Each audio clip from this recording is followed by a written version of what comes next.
안녕하세요. 7월 28일 화요일입니다. 오늘 두 번째 영상인 것 같습니다. 새벽에 미국이 중공 공산당 해체 선언한 것, 이것이 새로운 국제질서 형성할 것 같다, 이런 영상을 쭉 올리는 과정에서 우연하게 어떤 그 유튜브 영상 제목이 눈에 들어왔습니다. 그 제목이 인텔발 대형 악재, 반도체주 폭락할 것인가, 이런 그래서 이 제목 자체가 저는 매우 황당무계한 그 주장인 것 같고, 그래서 이거 확실하게 그 반박을 하고 싶고요. 그래서 그리고 나서 그 한국의 메모리 반도체 산업 경쟁력 분석 한번 해보고요. 투자 전략을 한번 정리해 보려고 합니다. 결론은 하이닉스 투자 적기라는 점 강하게 말씀드리고 시작하겠습니다. 먼저 팩트 체크부터 한번 해보겠습니다. 인텔 주가가 이틀 전인가 마이너스 15% 크게 하락을 했습니다. 이것은 인텔의 고유한 리스크, 이거를 독자적인 리스크 또는 유니크 리스크라고 하죠. 그러니까 개별 위험입니다. 이것은 반도체 산업의 리스크 아닙니다. 시스테미틱 리스크가 아니라는 겁니다. 이건 명백히 해야 될 것 같습니다. 인텔이 폭락한 그날에 경쟁사인 AMD는 폭등을 했고요. 그 파운드리 1등 기업인 TSMC는 무려 16% 폭등을 했습니다. 그리고 이 TSMC는 바로 어제도 11% 이상 추가 폭등을 해서 지금 이 회사가 글로벌 반도체 시총 1등입니다. 인텔은 왜 폭락했는가? 이게 어떤 의미가 있는가? 이건 뒤에서 이제 자세히 볼 것이고요. 그래서 인텔 폭락한 후에 다른 반도체 주가 폭락을 했습니까? 그런 거 없습니다. 폭락은커녕 지금 그 반도체주 폭등의 기초가 마련되고 있는 것으로 저는 이렇게 정리를 하고 있습니다. 그 이유를 한번 이제 살펴보겠습니다. 우선 이건 딴 거 없고요. 반도체 수요가 어떻게 될 것인지 이거부터 체크하는 게 기본 중의 기본입니다. 출발은 여기서 하는 겁니다. 그래서 내년 반도체 시장 규모 어떻게 할 것인가, 어떨 것인가, 이런 것은요, 그러니까 전문 기관이 있습니다. 예측 전문 기관. 그 제일 유명한 게 가트너사입니다. 가트너사. 제가 청년 시절에도 이렇게 사업 계획 작성하고 할 때 이런 가트너, 이런 IT 분야 추정 자료를 그때도 사용했고요. 그 이후부터 지금까지 대부분의 전문기관에서 이 가트너 자료를 이용하고 있습니다. 이 가트너가 추정하기를 내년에 4,560억 불로 이렇게 추정했는데, 이게 어느 정도냐? 금년보다 11.5% 성장한 겁니다. 그러면 이게 많은 거냐 적은 거냐, 이게 중요하잖아요. 그래서 반도체 수요가 작년에는 마이너스 12%, 금년에는 또 작년보다 또 마이너스 2.4% 이렇게 2년 연속 역성장을 했습니다. 그게 뭡니까? 그러니까 2018년도에 소위 말하는 반도체 슈퍼 사이클이 끝나고 불황이 왔잖아요. 그거 의미하는 겁니다. 그러다가 이제 2년 연속 역성장을 마치고 내년부터 플러스 성장 시작을 한다, 이런 의미입니다. 매우 중요하죠. 그래서 11.5% 성장은 그래서 상당히 많은 액수입니다. 또 이뿐만 아니고요. 만약에 반도체 경기가 이렇게 살아난다면은 당연히 반도체 장비 투자가 늘지 않겠습니까? 그래서 내년에 예상되는 반도체 장비 투자가 지금 역대 최고급으로 폭증할 것 같다, 이런 전망이 이쪽 분야 전문 협회에서 나왔습니다. 자, 또 세 번째 또 있습니다.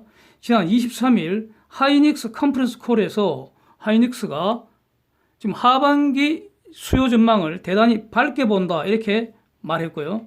내년에는 어떨 것인가? 금년보다 더 좋을 거다, 이렇게 말했습니다. 그래서 내년에 DRAM 수요 10% 중후반, 대략 한 18% 정도 성장할 것 같다. 그 다음에 SSD를 중심으로 한 낸드 수요 30% 폭증할 거다, 이렇게 전망을 했습니다. 이런 전망치는 지난달에 먼저 실적 발표한 마이크론의 컨퍼런스 콜 내용과 다르지 않습니다. 그래서 삼성전자나 인텔이나 이런 마이크론이나 하이닉스나 이 글로벌 반도체 기업들 2분기 실적 너무너무 좋습니다, 이거. 그 중에서도 제일 좋은 실적이 바로 하이닉스입니다. 그래서 하이닉스 같으면 지금 작년에 비교해서 금년 전체적으로 이익이 대략 한 3배 정도 늘어날 것으로 이렇게 이제 지금 전망이 되고 있죠. 예? 2분기 실적이 벌써 그러니까 3배 이상 늘어났습니다. 그 이익이, 영업이익이. 그렇다면은 다른 조건 동일한데 이익이 3배가 늘어난다는 것은 어닝 풀 쉐어가 3배가 된다는 것이고요. 그러면은 현재의 주가 수준을 볼 때 PER가 3분의 1이 된다는 겁니다. 예, 지금 분명히 저평가되어 있다고 보는데 현재 가격에서 금년 내에 하이닉스 주가 3배로 뛴다 하더라도 여전히 저평가라는 겁니다. 예. 자, 여기서 이거 지금 제 얘기가 아니고요. 시장 자료입니다. 좀 전에 말씀드린 이런 내년 전망. 여기서 제가 이제 추가를 한다면은, 제 의견을 추가를 한다면은 내년 이후는 어떨 것인가 이겁니다. 22년, 23년, 24년 이럴 때 어떨 것이냐 이겁니다. 그때가 어떻습니까? 5G 점점 가속될 것이고요. 5G 기초로 해서 자율주행, 인공지능, 사물 인터넷, 4차 산업혁명 점점 무르익어 가는 거 아닙니까? 계속 가속되는 거 아닙니까? 그래서 반도체 수요는 지속적으로 성장할 수밖에 없는 구조이지 않겠느냐. 다시 한 번 더 반도체 슈퍼 사이클 시작되는지 이걸 지금 예의주시해야 되는 그런 상황인 것 같습니다. 예. 그리고요, 저게 다 끝이 아니고요.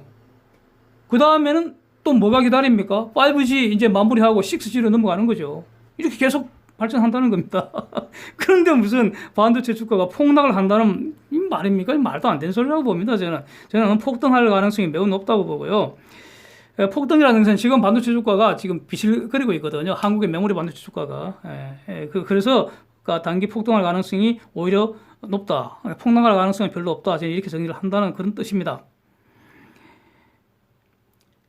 근데 이제 항상 모든 분야가 다 그렇듯이 종목마다 조금씩 다 다를 수가 있죠. 그래서 인텔 주가 어찌 될지는 약간 이제 변수가 있을 것 같은데 워낙 지금 인텔가리 지금 어려운 상황인 것은 사실입니다. 그런데 결론적으로 인텔은 이 어려운 난관 극복하리라고 보고요. 그래서 주가 회복되리라고 저는 개인적으로 정리를 합니다.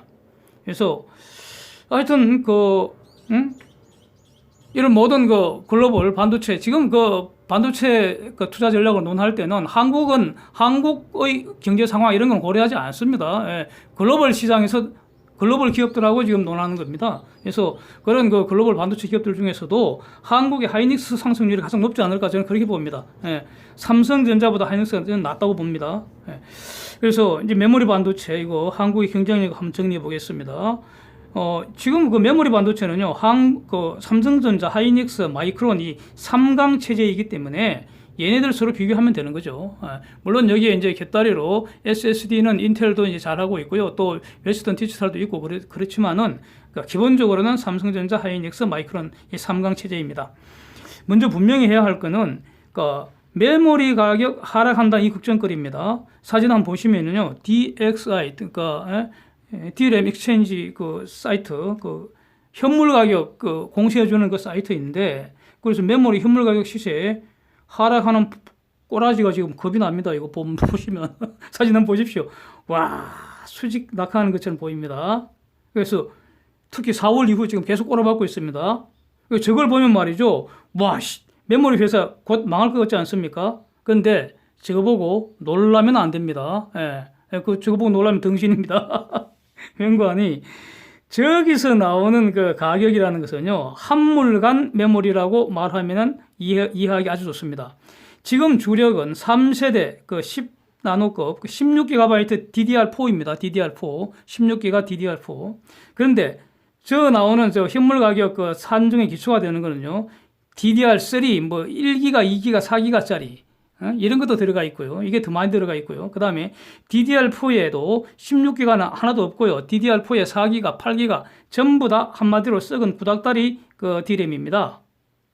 이런 거를 로엔드 제품이라고 합니다. 예. 그런데 하이닉스나 삼성전자는 그야말로 글로벌 리딩 기업들이기 때문에 가격이 상대적으로 비싼 하이엔드 제품 위주로 또 주도적으로 프로덕트 믹스 할 수가 있습니다. 예? 그럴 능력이 있습니다. 예, 과점 업자이기 때문에. 그래서 상대적으로 가격이 비싼 하이엔드 제품 위주로 많이 판다는 거죠.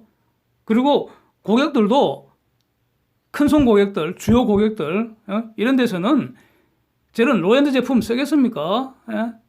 DDR 16기가가 나왔으면 그걸 쓰지. 예. 맞습니다. 그렇습니다. 예. 그래서 기본적으로 그러니까 큰 손들 상대로 하이엔드 제품 위주로 장기 계약 거래한다는 겁니다. 저 그림 보는 거는 여러 번 말씀드렸는데 스팟 프라이스이고요. 이런 삼성전자나 하이닉스는 컨트랙트 프라이스 베이스로 이제 거래를 한다는 겁니다. 그래서 2분기 가격을 올랐다고 지금 하지 않습니까? 특히 그 DRAM 많이 올랐고요. 그 SSD도 많이 올라서 이것이 특히 그 하이닉스 그 실적 그 이익 개선에 기여를 했다는 거죠. 그러면은 하반기에 스팟 프라이스 하락 영향 없다고 할 수는 없을 겁니다. 분명히. 예. 그런데 여전히 하이엔드 위주로 프로덕트 믹스에서 유인하게 대응을 할 수가 있고요. 가장 중요한 것은 이제 이겁니다. 싸구려 DDR4 빠이빠이 하고요. 비싼 DDR5로 세대 교체가 시작을 한다는 겁니다. 예. 지금 DDR5 양산 준비 마친 곳은 삼성전자하고 하이닉스 둘뿐이라고 보이고요. 마이크론은 지금 살짝 후발입니다. 그래서 DDR5에서는 공동 1등이 삼성전자하고 하이닉스이고요. 좀 많이 처진 3등이 마이크론이라는 겁니다. 나머지 뭐 중공 애송이들 고려할 필요가 전혀 없습니다. 중공 쟤네들은 뭐 DDR3나 뭐 DDR4 그 허접한 물건 그거 덤핑질 하겠죠. 그렇게 봅니다, 저는. 그래서 현물가라는 것은 개인 소비자 위주로 조막거래 하는 것이고요. 글로벌 큰 손들, 이 대형 거래는 삼성전자하고 하이닉스가 비싸게 계약 거래하는 구조입니다. 이런 구조 앞으로 수년간, 뭐 아니면 뭐 10년 이상 저는 변하지 않으리라고 봅니다. 왜냐하면요, 삼성전자하고 하이닉스가 바보입니까? 이렇게 멋진 시장 구도를 영원토록 갖고 가고 싶을 거 아닙니까? 그 비결이 뭡니까? 끊임없이 최첨단 제품 계속 개발해내는 겁니다. 제일 먼저. 그래갖고 비싸게 팔아먹고 또 비싸게 팔고 이런 구도가 지금 계속되고 있는 겁니다. 그래서 DDR5는 DDR4보다 가격이 적어도 50% 이상 비싸다는 거죠. 그래서 이게 이제 금년 왜냐하면 DDR5 그 글로벌 표준이 얼마 전에 발표가 났으니까 다 지금 양산 준비 갖추고 이 양산을 시작한다는 거죠. 그래서 내년에 한 25% 정도 마켓시어 차지하고 또 22년도에는 한 44% 늘어나고 그러니까 폭발적으로 늘어난다 이런 뜻이죠. 그래서 23년 되면은 이제 DDR5가 대세가 된다. DDR4는 뭐 그냥 후접 쓰레기가 된다. 뭐 이런 뜻입니다. 간단히 말해서. 그래서 삼전 하이닉스가 이거 DDR5 개발 완료한 게 2018년입니다. 2018년. 그래서 끊임없이 그 이후에 그 칩 만드는 곳, 칩이라는 것은 CPU 이런 거, 그러니까 처리 장치 만드는 곳. 그게 바로 대표적인 게 인텔하고 AMD라는 거죠. 이런 데하고 끊임없이 이제 그러니까 옵티마이즈 하기 위해서 조율해 왔다는 거죠. 그래서 그동안 이제 그 주력으로는 이제 DDR4 많이 팔아먹은 거예요. 그래서 DDR4라는 것도 초반에 4기가에서 그 다음에 8기가로 지금은 16기가라는 겁니다. 전부 다 이거 초반에 하이닉스 삼성전자가 다 이제 비싸게 다 팔아먹었고요. 드디어 DDR5로 세대 교체 이루어진다 이런 의미입니다. 그래서 DDR5가 바로 5G나 자율주행이나 인공지능이나 이런 분야에서는 필수적인 메모리라는 겁니다. 그래서 뭐 DDR4 이런 허접한 거 갖고는 5G 잘 못한다는 겁니다. 자율주행 제대로 백업을 못 해준다는 거죠. 그렇습니다. 그래서 너무 이거 뭐 용어가 막 복잡할 것 같은데 아주 뭐 간단합니다. 그러니까 2세대, 3세대 이렇게 지금 이제 현재 가장 주려고 나가는 것이 3세대 10나노급 16GB DDR4입니다. 그래서 2세대 8GB DDR4를 뭐 1Y라고 이렇게 또 표시를 하고요. 이렇게 복잡합니다. 또 16기가 DDR4를 1G라고 이렇게 Z 이렇게 표현을 하고요.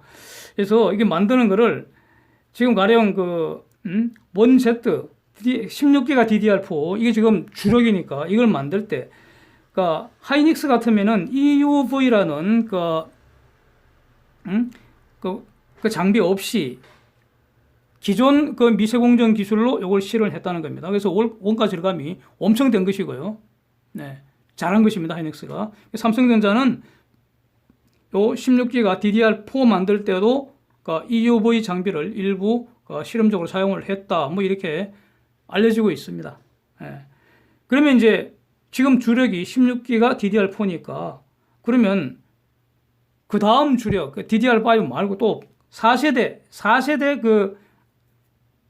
그 D램을 1A 이렇게 표시를 한다는 거죠. 1A 이렇게 표시했습니다. 이 1A를 여기에는 하이닉스도 EUV라는 장비를 적용해서 내년부터 양산 들어간다는 거고요. 그 다음에 이 1A보다도 더 앞서간 차세대 그 메모리 1B는 2022년에 양산한다는 겁니다. 이렇게 해마다 이렇게 그 스케줄이 딱 짜여져 있습니다. 제일 먼저 개발해서 제일 비싸게 팔아먹고 이렇게 나가야 되니까. 그래서 1A, 1B 이런 그 4세대 그 메모리에서는 메모리 반도체 분야에도 EUV 확대 적용하겠다는 겁니다. 여기서 EUV가 뭔지 이제 그 정리가 되어야 됩니다. 이건 매우 중요한 그 장비입니다. 장비. 예? 장비. EUV가 무엇인가? 이거 미세 공정 처리하는 일종의 노광 장비의 일종이다. 제가 이렇게 한마디로 정리를 할 수가 있는데, 이거 이렇게 해갖고는 무슨 말인지 모르잖아요. 뭐 대부분 다 잘 아시겠지만, 그래서 개념적으로 제가 항상 쉽게 설명을 해야 되기 때문에, 어렵게 쓰면 그 말하는 사람도 모른다는 뜻입니다. 아주 쉽게 이렇게 한번 설명을 해보겠습니다. 길이를 측정하는 룰러, 자를 한번 생각해 보시죠. 집 설계할 때 플라스틱 그 자는 1m를 1000개로 쪼갠 1mm 단위로 측정을 할 수 있습니다. 1mm 단위는 우리 사람 눈으로 식별이 가능하죠. 반도체 미세 공정은요, 이게 너무나 눈부시게 발전을 해서 10나노급으로 가기 위해서는 1m를 10억 개로 쪼갠 단위로 측정을 할 수 있는 장비가 필요하다는 겁니다. 그래서 이 정도 그 미세 공정에서는 그냥 보통의 이 자 갖고는 되질 않고요. 아예 그 비트의 파장을 이용한다는 겁니다. 비트의 파장을 자처럼 이용하겠다. 이런 아이디어입니다. 또는 그 수술용 칼을 생각할 때 1m를 10억 동가리 낸 그 정도 정밀한 그 수술용 칼이 있어야 된다. 뭐 이렇게도 설명할 수 있습니다. 그래서 지금까지는 그러한 그 비트의 파장으로 널리 사용됐던 게 그 불화아르곤이라는 물질에서 나오는 파장, 그 비트의 파장을 이용을 했는데, 이것도 파장이 길어서 3세대까지는 겨우 이걸로 할 수가 있었는데 4세대 이상에서는 불화아르곤 요거보다도 훨씬 더 짧은 그 파장의 빛이 필요하게 됐다, 이런 거죠. 그래서 좀 전에 말씀드렸던 그러니까 16기가 DDR4 같은 경우에 삼성전자는 EUV라는 것을 사용을 해서 만들었고, 하이닉스는 불화아르곤 그걸 이용해서 만들었다는 겁니다. 그러니까 미세공정 처리하는 기술은 하이닉스가 엄청나다는 뜻입니다. 자, 그래서 일단 지금 이 EUV가 뭐냐? 그러니까 익스트림 울트라 비오레트 극자외선인데, 햇빛에는 모든 파장의 빛이 다 모아져 있는 것이죠. 그래서 가시광선보다 파장이 긴 게 적외선이고요. 짧은 게 자외선인데, 자외선 중에서도 파장이 아주 극히 짧은 거, 그게 극자외선입니다. 이거 이용하는 장비를 EUV, 노광 장비 이렇게 이름을 갖다 붙이는 겁니다. 이거 한 대당 가격이 1,400억에서 2,000억 사이라고 합니다. 그래서 이게 도대체 어느 정도 이 가격대인지 비교를 하기 위해서 제가 F-35 전투기 가격을 찾아봤습니다. 그게 뭐 900억, 1000억 이렇게 하네요. 그러니까 간단히 말해서 EUV 그 노광 장비 하나 값이 F-35 두 대 값을 맞먹는다, 이런 뜻입니다. 와, 대단하죠. 그래서 이걸 설치해서 공장을 하나, 라인을 하나 딱 만들려면은 2017년 기준으로 최소 돈이 24조 원 든다는 겁니다. 24조 원. 이게 지금 이 EUV 장비를 가장 많이 가지고 있는 회사가 TSMC하고 삼성전자입니다. 삼성전자는 제가 정리했을 때는 이 EUV 장비를 20개 가량을 가지고 있다는 겁니다. 그러니까 삼성전자 한 회사가 F-35 40대 살 수 있는 그 돈을 이 장비에 투자를 하고 있다, 이런 뜻입니다. 대단합니다. 그래서 D램을 만들기 위해서 이렇게 비싼 EUV 장비를 사용할 것인가? 이게 이제 문제가 제기됩니다. 응? 어차피 D램, 그러니까 반도체 만들면 되는데 그 미세한 공정 처리할 기술만 있다면, 다른 기술이 있다면 이 비싼 장비 안 써도 되잖아요. 예.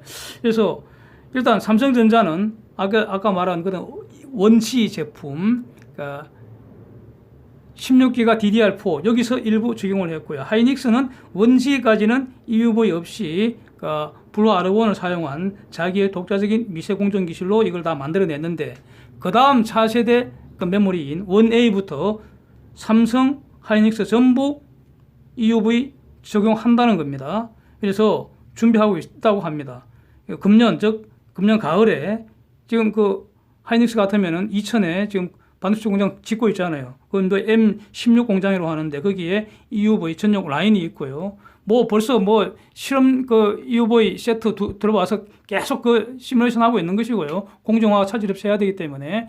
그래서 EUV 본 장비는 벌써 그 지난 가을에 발주 들어간 걸로 이렇게 알고 있습니다. 예. 마이크론은 어떤가? 이 장비가 너무 비싸니까 이렇게 되는 겁니다. 마이크론은 비용 편익 그 분석을 한 결과 장비가 너무 비싸서 당분간은 적용 안 하겠다 이렇게 선언을 해버렸습니다. 그렇다면은 이게 매우 중요한 말인데, 그렇다면 차세대 D램 경쟁에서는 삼성전자하고 하이닉스에게 밀리지 않겠습니까? 저는 그렇게 봅니다. 즉 향후에는 D램 시장이 현재의 3강 체제가 아니라 한국의 양강 체제가 될 수 있다 이렇게 보입니다. 삼성전자하고 하이닉스 양강 체제 이렇게 가는 거 아닐지 주목해 보겠습니다. 그 다음에 이렇게 이제 그 외에도 뭐 그 하이닉스 같으면은 그 HBM2E라고 어마어마하게 빠른 그 하이닉스 말로는 그 세계에서 가장 빠른 그 D램 지금 양산 들어갔다고 그러죠. 삼성전자보다 더 빠르다는 겁니다. 네. 뭐 전번에 한번 그 자세히 말씀드렸기 때문에 생략하겠습니다. 낸드 보겠습니다. 특히 SSD 중심으로 현재 그 세계 최고 품질이 128단입니다. 아파트 128층 생각하면은 뭐 개념적으로 비슷하겠습니다. 삼성전자는 작년 2019년 6월에 세계 최초로 128단 양산 시작해서, 그래서 결과는 어떻다고요? 세상의 돈을 긁어 모으고 있다는 겁니다. 하이닉스는 금년 6월에 양산 시작했고요. 네, 현재는 하이닉스 주력은 96단입니다. 그 다음에 그래서 금년 6월부터 128단 양산이 이제 시작이 돼서 하려면은 또 이제 샘플 나와서 주요 큰 손들한테 딱 보내갖고 그 품질 테스트 받고 또 서로 피드백하고 뭐 이렇게 한다는 거죠. 예? 그러니까 라인을 안정화시켜야 되니까 그런 과정을 지금 하고 있고 3분기 말부터 본격적으로 상업적 양산 들어간다는 겁니다. 3분기 말이면 9월 아닙니까? 9월. 다 됐죠. 이렇습니다. 그러면은 현 세대는 128단인데 차세대는 어떤가? 지금 인텔이 144단 개발 끝냈다고 합니다. 지금 그 144단을 테스트 중이라고 합니다. 인텔은 SSD 메모리 반도체 세계 2등입니다. 1등이 삼성전자고. 그렇죠. 그래서 지금 테스트 중이니까 144단을 곧 양산 들어간다 이런 의미 아닙니까? 삼성전자는 뭐 하고 있느냐? 160단 그 V낸드를 하반기에 공개한다고 그러고 있습니다. 하반기 공개하면 그러면 내년 2021년경에 160단 양산 일정 나오지 않겠습니까? 그래서 이렇게 되면은 하이닉스는 또 영원한 후발주자 되는 거 아니냐 이렇게 생각할 수 있는데, 지금은 하이닉스는 후발주자이기 때문에 128단까지 그럭저럭 지금 헐레벌떡 따라 붙었습니다. 그런데 하이닉스 내년에 176단을 양산한다는 계획 발표를 했는데 2년 지났습니다. 2년 전에 그렇게 발표했습니다. 그리고 계획대로 진행 중인 것으로 알고 있습니다. 이 당시에 말이죠. 하이닉스 발표한 게 최고 800단 목표로 착착 개발하겠다 이렇게 발표했습니다. 엄청나죠? 800단. 상상이 안 됩니다. 그래서 만약에 내년에 하이닉스가 176단 상용화 양산해버리면은, 그러면 하이닉스는 SSD에서 더 이상 후발 기업이 아니다 이렇게 평가해야 되지 않겠습니까? 그냥 1등 그룹에 속한다 이렇게 봐야 되지 않겠습니까? 그래서 금년 하반기 이후부터 내년까지 지금 하이닉스 SSD 비즈니스 매우 주목이 된다는 겁니다. 이 SSD라는 것은 여러 번 말씀드렸듯이 기존의 하드디스크 드라이버 대체를 하면서 지금 수요가 폭증을 하고 있습니다. 그래서 물론 아직은 그 하이닉스의 경우에 본다면은 하이닉스 전체 그 매출이나 이익 이런 분야에 대략 4분의 3이 D램이고요. 그 다음에 그 SSD, 그 낸더는 한 4분의 1이 좀 못 되죠. 그리고 낸더의 절반가량을 지금 SSD가 차지하고 있는 이런 구조입니다. 그리고 남은 부분이 지금 하이닉스도 시스템 반도체 하고 있기 때문에 그 시스템 반도체 매출도 기본적으로 급증하는 구조입니다. 근데 워낙 비중이 낮기 때문에 주목을 못 받는 것이죠. 예. 그리고 하이닉스 시스템 반도체도 지금 해마다 엄청 증가하고 있습니다. 그러니까 작년 기준인가 시스템 반도체 전문으로 하는 하이닉스 자회사가 SK 하이닉스 시스템 IC라는 그 회사가 있습니다. 그래서 지금 작년 순이익 규모가 1,000억대, 그래서 급증을 하고 있기 때문에 이것도 수년 내에 순이익 1조 원 회사가 될 수 있습니다. 그렇습니다. 그래서 기본적으로 하이닉스는 그러니까 하이닉스 전체 매출 구조나 이익 구조에서 SSD 비중이 적은 것은 이게 후발 그룹이라 그런 것이고요. 이 분야 성장 속도, SSD의 성장 속도 자체가 너무너무 빠르고, 그 다음에 하이닉스도 SSD에 급속하게 지금 1등과의 차이를 줄이고 있기 때문에, 이건 뭡니까? 금년 하반기 이후, 내년 이후 쭉 보면은, 하이닉스 이익 급증세에 이어질 가능성 매우 높다. 이렇게 평가하는 게 합리적이라고 봅니다. 그래서 이제 도대체 이 글로벌 반도체 어떻게 먹고 사는지 간단하게 정리를 해보고요. 그리고 나서 이제 인텔 주가 무슨 일이 있는지 한번 보겠습니다. 메모리 반도체 주요 선수들은 삼성전자, 하이닉스, 마이크론, 또 웨스턴 디지털이라는 허접한 회사도 하나 있고 그렇습니다. 물론 SSD 분야에서는 인텔도 중요한 선수입니다. 그렇고 시스템 반도체에서는 인텔, AMD, 엔비디아, 퀄컴, 암사 이런 것들이 아주 쟁쟁한 선수들이죠. 물론 삼성전자나 하이닉스도 시스템 반도체 안 하는 건 아닙니다. 그 다음에 또 이제 독특하게 나오는 것이 파운드리 업체라는 건데, 이 파운드리 업체라는 것은 반도체 위탁 생산 업체 아닙니까? 그래서 대만의 TSMC가 세계 1등이고요. 삼성전자가 2등이고, 하이닉스도 파운드리 비즈니스 하고 있습니다. 하고 있습니다. 자, 메모리 장사꾼은요, 모든 시스템 장사꾼하고 같이 장사를 합니다. 당연하죠. 그래서 인텔이 잘 나가면은 인텔하고 장사 크게 하면 되는 것이고요. 인텔이 좀 비실비실거리고 그 대신에 인텔의 경쟁자인 AMD가 잘 나가면은 그러면 AMD하고 또 장사 크게 하면 됩니다. 하이닉스나 삼성전자 입장에서는 인텔이 잘 나가든 AMD가 잘 나가든 상관하지 않는다는 겁니다. 시장 전체가 성장해 나가면 된다는 겁니다. 그렇죠. 그래서 AMD가 잘 나간다는 것은 AMD가 만든 칩이 인텔이 만든 칩보다 더 좋아서 시장에서 AMD 칩 들어간 노트북이 많이 팔린다. 그러면 그 노트북에 하이닉스 메모리, 삼성전자 메모리가 왕창 팔린다. 이런 뜻입니다. 그래서 지금까지는 인텔이 40년간 반도체 제국 압도적 1등이었죠. 그래서 AMD는 거의 존재감이 없는 2등이었습니다.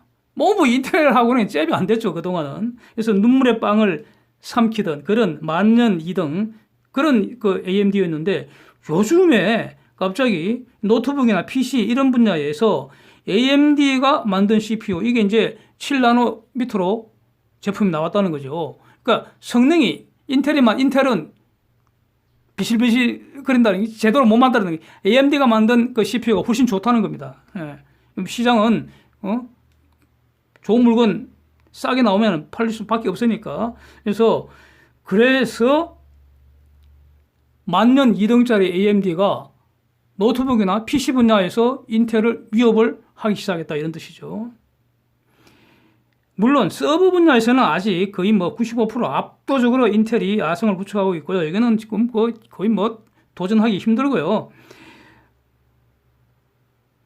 모바일 분야에서는 퀄컴이 지금 야금야금 다 깔아먹고 있고, 암사도 깔아먹고 있고, 그래픽 처리 장치 GPU에서는 엔비디아가 지금 다 깔아먹고 있고, 엔비디아가 뭐 압도적인 1등이죠. GPU 분야에서는. 또 노트북이나 PC 같은 데서는 암사가 지금 야금야금 다 깔아먹고 있고, 이 인텔이 지금 미칠 노릇입니다. 이런 상황입니다.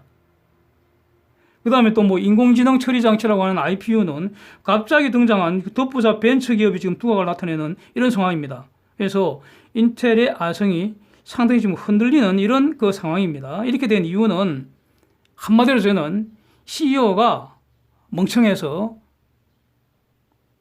전략적인 미스를 범했기 때문 아니냐. 그러니까 반도체 산업 전체의 어떤 그 리스크가 아니고 인텔의 고유한 리스크일 뿐이다. 이런 뜻입니다. 인텔은 자체 공장을 여러 곳에 가지고 있습니다. 그래서 CPU 설계도 하고 CPU 생산도 직접 합니다.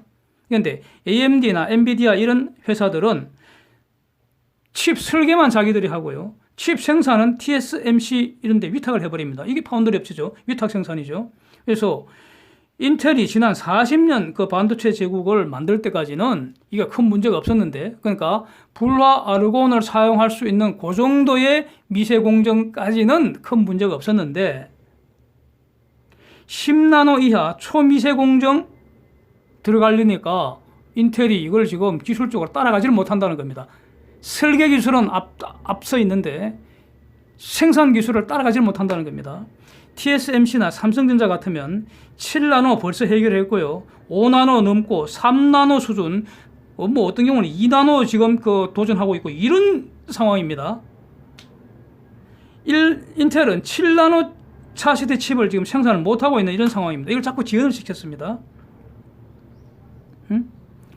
인텔 역사상 이런 일이 없었다는 거죠. 그래서 어저께 인텔이 2분기 실적을 발표하면서 분기 매출이나 분기 이익은 더할 나위 없이 그냥 화려하게 좋았습니다. 굉장히 좋았죠. 그래서 정상적인 경우에는 인텔 주가 폭등하는 것이 맞는데 여기서 투자자들은 그런 이익 매출 급증한 걸 보지 않고 7나노 신형 칩을 다시 6개월 연기한다 이런 발표를 인텔이 했는데 그게 열받았다는 거죠. 실망했다는 거죠. 그래서 인텔 주가가 15% 박살이 났고요. 상대적으로 왜냐하면 경쟁사인 AMD는 벌써 7나노 다 넘어가고 5나노로 넘어가고 있는데 인텔은 뭐 하느냐 이렇게 된 거죠. 그래서 AMD 주가 폭등하고요.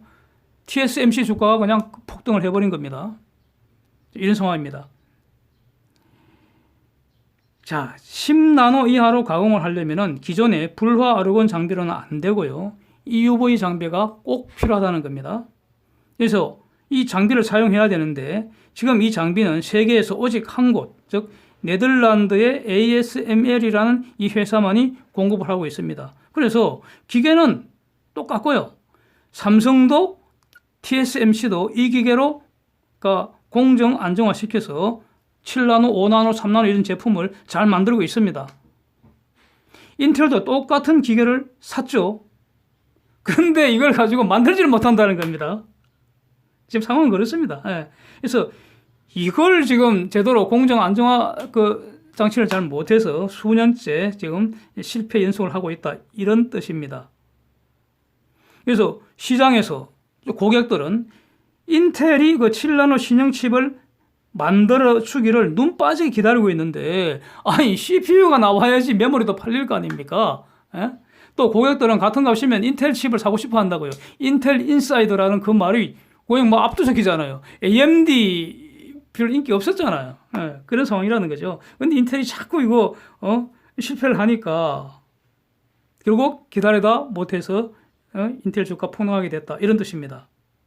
그래서 인텔이 늘상 그 기본적으로 반도체 시총 글로벌 1등이었잖아요. 그런데 이제 이렇게 TSMC 폭등하고 인텔 폭락을 하니까 TSMC가 시총 1등이 되고요. 삼성이 2등 되고 인텔이 3등으로 추락하는 수모를 겪었다는 겁니다. 이겁니다. 그러니까 사태는 이건데 이거 그래도 하면은 인텔의 어떤 거 분명히 위기인데 해결할 수 있을 것인가? 해결할 수 있을 것인가? 보기에 따라서 간단합니다. 발상의 전환을 해버리면 간단하다는 겁니다. 인텔이 자꾸 지가 만들려고 하니까 실패하는 거 아닙니까? 지가 계속 만들겠다고 고집하면은 진짜 골치 아픈 거고, 인텔은 망할 수도 있는 거죠. 극단적으로는. 그러니까 망한다는 것은 순위가 4등, 5등으로 계속 밀릴 수도 있다는 것이죠. 그럼 망하는 거죠. 예. 문 닫는다는 뜻이 아니고요. 그러지 않고 인텔이 발상의 전환을 해서, 아니 AMD나 엔비디아도 TSMC한테 위탁을 하잖아. 그래서 인텔도 EUV 자기가 직접 그 공정화에 실패했다면은, 그러면은 인텔이 설계한 칩을 갖고 TSMC나 삼성전자한테 가서 야 우리 것도 좀 만들어 다오 이렇게 부탁하면 되잖아요. 그럼 아주 간단하게 해결됩니다. AMD나 엔비디아가 이렇게 잘 하고 있고요. 화웨이도 이런 방식으로 해서 7나노, 5나노 제품 개발 다 마무리했죠. 화웨이도. 그래서 화웨이 같으면 이제 미국 제재 때문에 더 이상 이 TSMC로부터 반도체 공급을 받을 수 없는 이런 상황이라는 거 이제 다 알고 있는 사실입니다. 그래서 이제 TSMC가 미국에다가 공장을 설립한다는 거죠. 자, 이런 상황인데 어저께 그 반전이 일어났죠. 어제 오후 뉴스 쭉 제가 스크린 하다 보니까 인텔 항복 선언을 한 것으로 이제 보입니다. 6나노 칩 생산을 TSMC한테 부탁을 했다는 겁니다. 이게 무슨 뜻이냐면은 TSMC는 그러니까 미국 권고대로 화웨이하고 거래를 끊어버리니까 설비가 남아돌 거 아닙니까? 예. 그 점은 이제 당장은 그 손해라고도 할 수 있는데, 어떻게 된 게 갑자기, 그러니까 화웨이와 거래를 단절을 하면서 남아돌던 그 설비에 인텔이 고객이 되어버렸다는 거죠. 이거 인텔이면 여전히 세계 최고 수준의 고객 아니겠습니까? 그래서 어제 TSMC 주가가 추가로 11% 이상 폭등을 하게 된 겁니다. 조금 전 지금 이거 준비하면서 또 그 뉴스를 봤더니 인텔이 CTO 최고 기술 책임자 사임했고요. 그다음에 사업부 재편한다는 겁니다. 그래서 인텔이 지금 지가 만드는데 재주가 없으면 계속 실패했으니까 그러면은 TSMC나 그 잘 만드는 사람한테 부탁하는 게 맞습니다. 파운드리라는 것도 중요한 반도체 산업의 그 글로벌 생태계이기 때문에. 근데 삼성전자한테도 이게 만들어 달라 이렇게 부탁할 수도 있는데, 제가 보기에는 삼성전자는 아니고요. TSMC로 갈 것 같습니다. 왜냐하면은 삼성전자는 칩 잠재적인 경쟁자입니다. 그러니까 위탁 생산을 하게 되면은 인텔이 설계한 그 칩의 설계도가 나가야 됩니다. 영업 비밀이 새어 나갈 수가 있잖아요. 그것 때문에 인텔이 지금 그러니까 독자 설계, 독자 생산을 고집을 해왔는데, 그 생산에서 자기들의 생산 능력이 뒤떨어지니까 어쩔 수 없죠. 살기 위해서는 이제 TSMC하고 협력을 해야 된다. 이런 상황입니다. 그래서 이렇게 이런 것이 하나의 비즈니스 모델로 정착이 되어버리면 그럼 인텔 아무 문제 없는 거 아니겠습니까? 여기에서 이걸 바탕으로 또 이제 나갈 수 있는 거죠. 기본적으로 칩 설계 능력은 압도적인 글로벌 1등입니다. 이거 절대로 무시할 수 없죠. 그래서 인텔은 분명히 다시 회복하리라고 본다 이런 뜻입니다. 그래서 다시 한번 정리를 하면요. 그래서 이 EUV 기계 한 대 값 F35 두 대 값입니다. 이게 지금까지는 주로 파운드리, 즉 시스템 반도체 생산에 사용 주로 됐다는 겁니다. 아까도 말씀드렸듯이 삼성이 대략 한 20대 정도 갖고 있다니까 F35, 40대 살 수 있는 어마어마한 금액입니다. 메모리 분야의 저 기계 아직은 사용 안 하고 있고요. 너무 비싸기 때문에. 그리고 지금까지는 초미세화를 그러니까 불화 아르곤가스 그 수준으로 다 해결해 왔는데, 차세대 메모리에서는 삼성전자, 하이닉스 모두 EUV 사용하려고 지금 준비를 하고 있다. 이런 뜻이라고 말씀드렸습니다. 그래서 메모리에 EUV 적용하는 것은 삼성하고 하이닉스가 나란히 공동 세계 1등입니다. 없습니다. 좀 전에 말씀드린 것처럼 마이크론도 아직 계획이 없다고요. 그렇습니다. 이렇게 볼 때 저는 하이닉스 투자 적기라고 저는 생각을 한다는 겁니다. 최근에 하이닉스 주가 움직임이 매우 불만스럽습니다. 실적 더할 나위 없이 좋고요. 앞으로 전망도 매우 밝은 것으로 보이는데 주가는 지금 4월 중순 이후로 지금 한 석 달째 옆으로 비실비실 이러고 있습니다. 다른 거 지금 다 엄청 오르고 있는데 하이닉스 주가만 옆으로 기고 있습니다. 그래서 이제 주가가 정말 어렵다는 거죠. 귀신도 모른다는 말이 아주 실감이 납니다. 그럼에도 불구하고요, 이게 반도체 주가 폭락한다면은 삼성전자하고 하이닉스가 일단 그 대상이 될 가능성이 있잖아요. 그래서 하이닉스 주가 폭락한다는 거 전혀 수긍할 수 없고요. 이후에 상승 가능성 매우 높다고 보고요. 그래서 그럼 도대체 이 옆을 기고 있는데 언제 상승할까? 이걸 이제 고민을 하게 됐는데, 상승 계기 중에 하나가 혹시 이게 될 수 있지 않을까 한번 공유를 하겠습니다. 최근 글로벌 바이오 주가 조정 가능성, 바이오 주가 거품이 빠질 조짐이 보이는 거 아닌가, 이렇게 저는 보여집니다. 사진 한번 보시면은 지금 우한 바이러스 백신 3인방이 아스트라제니카, 화이자, 모더나 이렇습니다. 그래서 화이자 같으면은 벤처 기업인 바이오엔테크하고 합작해서 백신 만들고 있고요. 아스트라제니카는 영국 기업이죠. 여기 옥스퍼드 연구팀하고 백신 만들고 있고요. 모더나는 미국 정부한테 연구 자금, 백신 개발 자금 지원을 받고 있습니다. 그래서 지금 글로벌 가장 앞서 있는 3인방 아닙니까? 그래서 이러면 가을, 늦어도 겨울경 백신 사람한테 접종할 것이다, 이럴 가능성이 높다는 거 아닙니까? 그래서 미국 정부는 아스트라제니카한테 백신 6억 개 지금 계약을 해두었고요. 뭐 이런 상태죠. 화이자 같으면은 백신 후보 한 10개 정도 이렇게 개발 들어가서 그중에 4개가 특히 가능성이 있고 그중에 특히 2개가 성공 가능성이 매우 높다, 뭐 이렇게 알려지고 있고요. 뭐 모더나 같은 경우에도 3상까지 나가서 전부 항체 나왔다, 이런 보도 계속 나왔었죠. 그렇습니다. 근데 이들 주가 분명히 고점에서 밀리는 모습 확실합니다. 보시면. 다만 어제 모더나가 급등을 했는데 이거는요, 다른 거 아니고 미국 정부가 모더나한테 백신 개발 자금 추가로 지원을 해줬습니다. 돈을 추가로 줬기 때문에 일시적 자금 유입 효과 아닌가, 이렇게 정리가 되고요. 뭐 어제 일시 급등은 했지만 그럼에도 불구하고 그래프 자체는 꺾인 모습 확실합니다. 그 다음에 이제 이 바이러스 관련 산업에서 딱 3가지 분야 아닙니까? 백신하고 치료제하고 진단키트입니다. 치료제 부분은 람데스비르죠. 이거 공급하는 길리어드 주가도 보시면은 분명히 꺾였습니다. 그 다음에 진단키트 공급하는 것 중에 에버트사가 리딩 기업일 텐데, 이 에버트 주가는 지금 고점에서 탄탄하게 지금 지지는 비교적 하고 있는데 최고점에서는 분명히 꺾여 있고요. 과연 이게 지금 추가 상승할 수 있을지 저는 의문이 좀 듭니다. 자, 왜 이런 말씀을 드리겠습니까? 3월 저점에서 가장 먼저 반등한 것이 반도체 주식이었는데 4월 이후 3개월가 지금 옆으로 비실비실 기고 있습니다. 그 사이에 바이오 주식 투자 자금이 왕창 몰려갖고 바이오 주식들은 지금 급등을 했습니다. 그냥 막 옥석 가리지 않고 무조건 폭등을 한 상태입니다. 그런데 모든 바이오 주식들의 현재 저렇게 높은 가격 수준이 정당화될 수는 저는 없다고 봅니다. 그건 불가능합니다.